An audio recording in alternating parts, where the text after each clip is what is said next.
Jadi kita lanjutkan ya. Ada 12 nomor dari 1, 2, 3, 4 ini dibuat nomor dengan 2 angka. Ternyata 12 nomor ini bisa dibuat bentuk faktorialnya, yaitu 4 kali 4, 3, 2, 1 dibagi 21. Ini kalau di faktorial kan yang atas 4 faktorial, yang bawah 4 min 2 faktorial ya. 4 min 2 faktorial ya kan. Nah, sekarang kita dapatkan sebuah rumus susunan K unsur dari N unsur yang berlainan dengan K kurang dari N disebut permutasi K unsur dari N unsur, yaitu urutan berlainan K unsur yang diambil dari N unsur. Jadi ini 4 angka diambil 2 angka ya. Jadi permutasi 4 2. Nah, dinotasikan N ini sebagai indeks, NPK atau P ini adalah simbol-simbol permutasi. Jadi ada simbol indeks seperti ini, N P besar, K N kecil merotasi, atau P kurung N, K, P nya besar, N koma ya dalam kurung N, K, atau bentuknya seperti P indeksnya atas bawah. Kalau ini indeks bawah kanan kiri, kalau ini indeksnya ada atas bawah. Ini dibaca permutasi dari K unsur diambil N unsur. Maka Pn K artinya P dari K unsur dari N unsur ya, N faktorial dibagi N min K faktorial ya, dimana K lebih kecil daripada N. Jadi dari N unsur diambil K unsur ya. Permutasi N unsur diambil K seperti ini. Permutasi dari 4 diambil 2. Nah, ini adalah rumus permutasi. Sekarang contoh-contohnya. Dengan menggunakan rumus permutasi, tentukan nilai dari ini, menghitung dulu ya, menghitung permutasi. Kalian harus sudah terampil. Ini artinya P63 adalah 6 faktorial dibagi 6 min 3 faktorial. Cara menghitungnya kita dapatkan 6 faktorial, 6 dikurang 3 3. Gampang sekali menghitungnya. Nanti P63 itu 120. Artinya apa? Banyaknya susunan dari 6 unsur diambil 3 unsur. Susunan yang berbeda ya. Jadi susunan permutasi itu memperhatikan susunan ABC dengan BCA sudah beda. 12 dengan 21 sudah beda. Ada 120 permutasi. Kemudian ini gimana caranya? Ya, dikalikan satu-satu aja ya. 5 P53 itu 5 faktorial dibagi 5 dikurang 3 faktorial seperti rumusnya tadi ya. Jalan aja. Dikalikan 4 faktorial, P42 itu 4 faktorial dibagi 4 min 2 faktorial, mendapatkan 120. Nah ini kalau bisa seperti ini gimana ya, ini 5 ya, ini nanti dihitung satu persatu ya, seperti yang sudah di depan ya Pak Guru jelaskan ya. Sekarang penggunaannya dalam kehidupan sehari-hari. Pihak pengelola perusahaan memerlukan 3 staf untuk menduduki posisi ketua, sekretaris, dan bendahara. Jika tersedia 8 calon, berapa banyak susunan staf yang mungkin? Ini ada 8 orang, diambil 3 ini masing-masing akan menjadi ketua, sekretaris, dan bendahara. Penyelesaian susunan seperti ketua, sekretaris, dan bendahara perlu diperhatikan urutannya. Oleh karena itu, masalah tersebut merupakan masalah permutasi 3 unsur, yaitu ketua, sekretaris, bendahara dari 8 unsur yang tersedia atau banyak calon. Banyak kemungkinan staf pengurus adalah P83 ya. Nah, yaitu 8 faktorial dibagi 5 faktorial. Kita coret atau menjadi ini seperti ini. Ya, ini juga bisa digunakan dengan aturan pengisian tempat.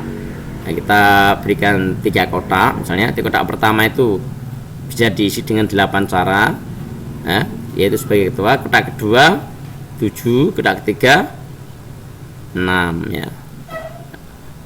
Nah, 3, 3, 6 cara. Jadi ada 3, 6, 6 susunan yang berbeda. Kemudian bagaimana cara menghitung permutasi dengan unsur yang sama?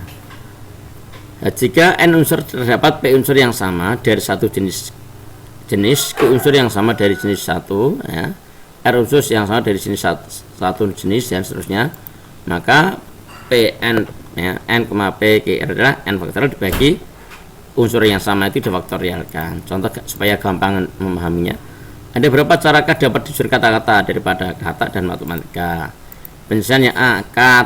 Kata ini ada berapa huruf? 1, 2, 3, 4, 5. Ada 5 huruf ya. Nah, ada 5 huruf. Sedang unsur yang sama A-nya A-nya ada 2. Ya. Nah, K-nya ada 2. K-nya ada 2, A-nya ada 2. Sehingga semuanya adalah P5,2,2. 5 ini banyaknya huruf, banyaknya seluruh huruf. Sedang 2 ini banyaknya huruf yang sama. Ya 5 faktorial dibagi 2 faktorial. 2 faktorial kalikan saja 30. Matematika kita lihat yang sama huruf apa? M2, kemudian A3, T-nya 2. Jangan matematika ada berapa? Ada 10 huruf hingga 10,2,3,2. Banyaknya 10 faktorial dibagi 2 faktorial, 3 faktorial, 2 faktorial dikalikan. Udah kalikan ya. Ini menjadi 1.200. Nah, ini cara menghitung permutasi beberapa yang unsur yang sama. Nah, perhatikan ya, ini.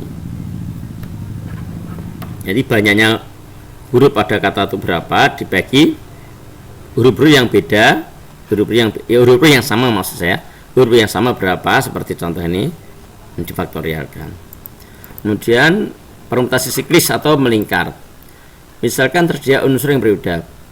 Permutasi siklis dan unsur dilambangkan dengan notasi P siklis dan banyak permutasi dapat dengan rumus P siklis dari n faktorial dibagi n atau n-1 faktorial ya.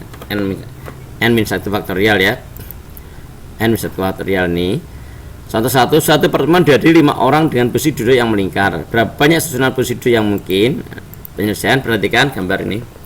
Ada A, B, C, D, E, ada 5 orang duduk mengelilingi meja bundar ya, misalnya meja bundar ya.